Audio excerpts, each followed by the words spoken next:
Good morning, or what time? Yes, good morning, buenos días. Thank you very much for being here this morning. Gracias por asistir hoy esta mañana en esta ronda de prensa que vamos a tener.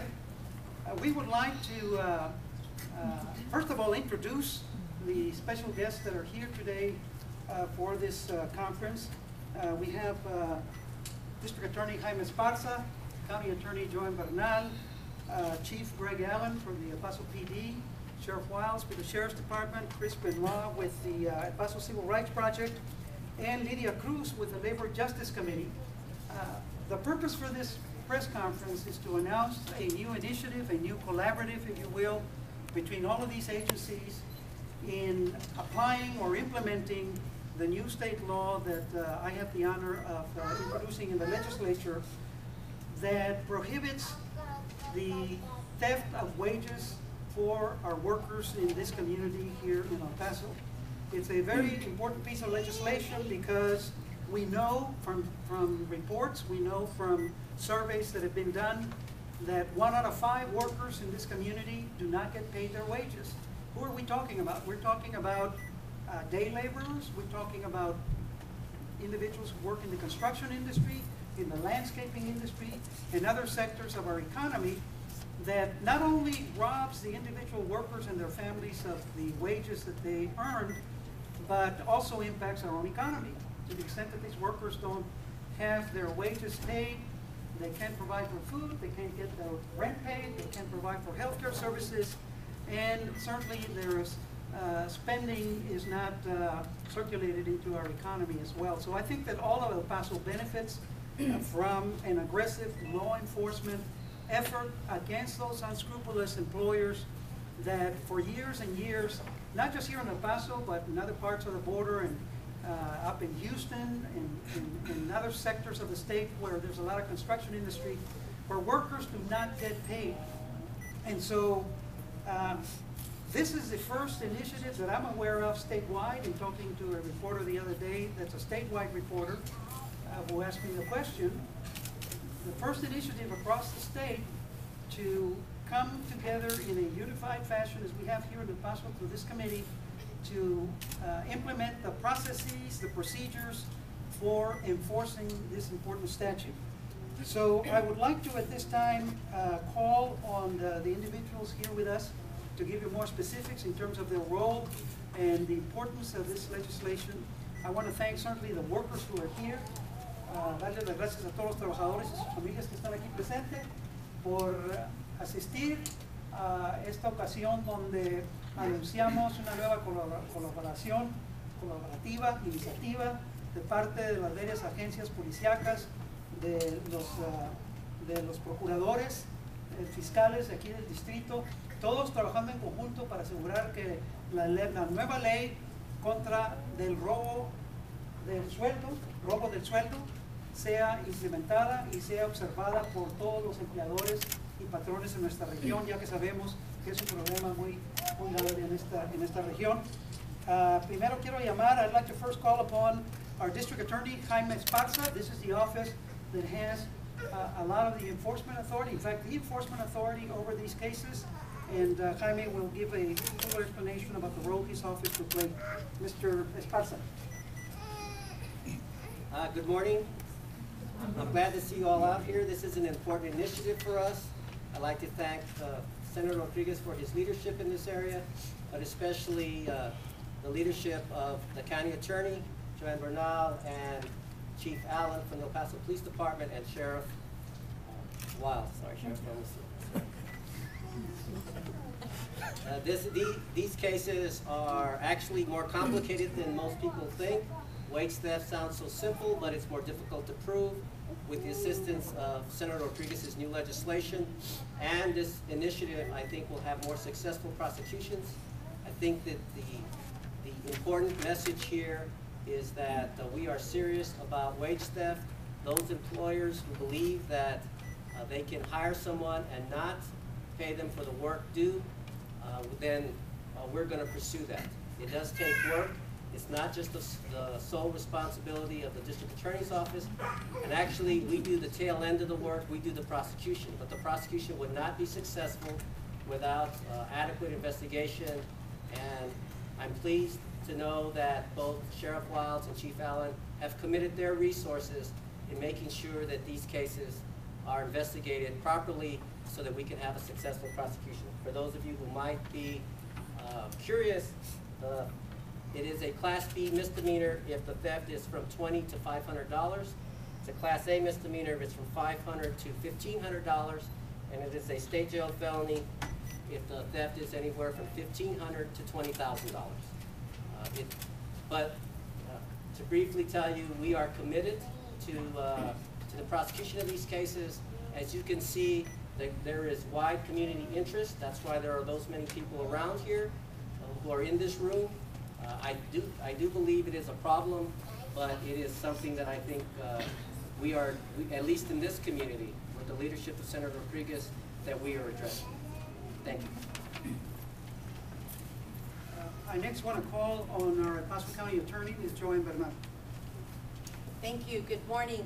I just want to say a few words, and I think that our message here collectively, when you see law enforcement and the prosecutors and the senator here today, is that this is a serious commitment and it is a joint effort, that wage theft is a very real problem in our community, and that we stand together. We stand with District Attorney Jaime Esparza as well as our local law enforcement in expressing our commitment to working on these cases. My office will be exploring civilly whether there are areas of civil law that we might be able to pursue with regard to wage theft cases, as well as hot check cases. We will also be active in promoting information and educating employees who may have been ripped off by unscrupulous employers, and explaining to them what their rights are under the law. Thank you very much for being here today. Thank you, Ms. Bernal. Chief Allen. Morning, everyone. I'd like to thank Senator Rodriguez for bringing this initiative forward. I feel this is going to be a good law enforcement tool for the El Paso community, especially since we work so closely on the border. A lot of people have been taken advantage of by employers who see the advantage in taking wages from people who really need those wages. So with his efforts, we're going to have another tool that is going to be worked, and it's going to be worked hard. A specialty unit of the police department, our financial crimes unit, will be handling this particular aspect of the crime, because it does have special considerations that we need to put in place to make this crime go all the way to successful prosecution. So again, I'd like to thank Senator Rodriguez for bringing this forward. Thank you, Chief. Sheriff Wilds. Okay. Well, thank you and good morning. I want to thank our District Attorney Jaime Esparza for letting us use your place. You like that? I like that.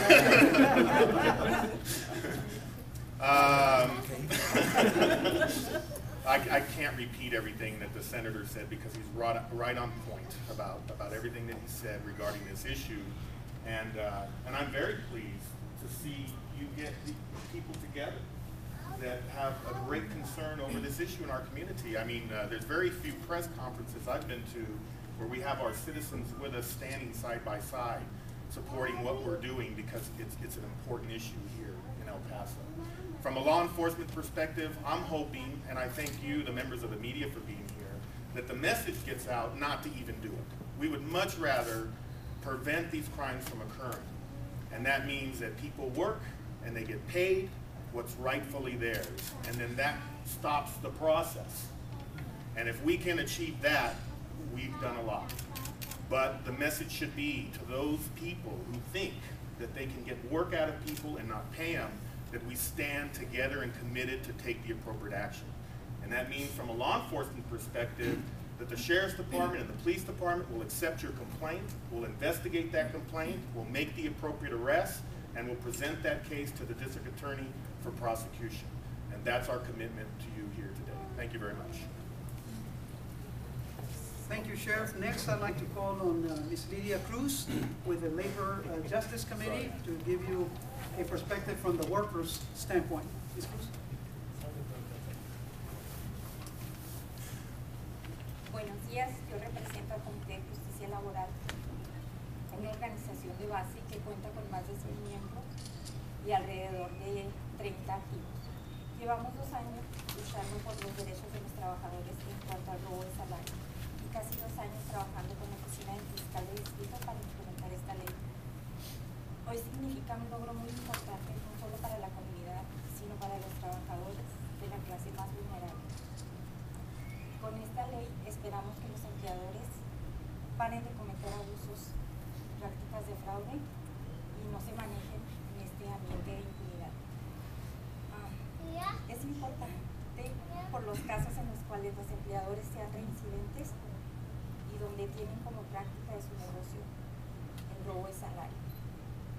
Estos casos, después de 2 años de lucha y del trabajo adjunto y muy valorado de parte del fiscal de distrito, el senador José Rodríguez, la procuradora del condado y los departamentos de policía, serán tomados y perseguidos como casos criminales. Para iniciar este proceso, vamos a presentarle 2 casos de 2 de nuestros miembros. Son casos ejemplares de empleadores que con total falta de escrúpulos han robado sueldos en impunidad total por muchos años. Mr. Wiles, le presentamos los 2 primeros casos. Muchas gracias. Let me just briefly translate, just generally speaking. Ms. Cruz points out that her committee, the Labor Justice Committee, has been working and struggling with this issue for the last 2 years, and that they are very appreciative that there's going to be an effort undertaken by all of the different agencies that you see represented here by our district attorney, county attorney, the police department, the sheriffs, and others to ensure that the new law is respected and is applied against those employers who continue to commit abuses, as she put it, against the workers. And in fact, she just presented 2 cases that they have investigated themselves to Sheriff Wiles to look at as examples of what is going on here in the community. So I believe that in a nutshell captures what her comments were. Thank you. And finally, we have an attorney, Chris Benoit, who is with the Texas Civil Rights Project. And I might add that it was Chris and Ms. Cruz and her organization that visited with me last November after the election and asked me to carry this legislation in the Senate. And so I am thankful for them for bringing it to my attention and for all the legwork, essentially, that they have done to convince me and then me convince the legislators in Austin that this was important, not just for El Paso, but for the rest of the state of Texas. So, Chris, step forward, please. 2 years ago, our office and the Labor Justice Committee started a humble conversation with the District Attorney's Office to find ways that we can implement effective services statute in a similar way as in Austin, Texas. Now we're proud to announce that we have superseded Austin in terms of collaboration, and that we have a robust commitment by our elected officials to investigate and prosecute these cases. So many of the cases of unpaid wages have passed through our office where an employer's only response has been, what are you going to do about it? And now we have a definitive answer. Today, our elected officials are giving a definitive answer that there's serious consequences to not paying wages. Again, this law is not a substitute for civil remedies. We still need robust civil remedies for wage recovery at the city, the state, and the federal level. But this tool will be an important deterrent for the most egregious committers of wage theft or violators of wage theft here in our community, that they can't act in impunity. Thank you.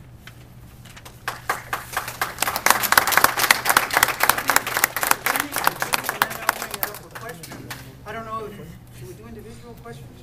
Individual questions that individuals you might want to ask more information.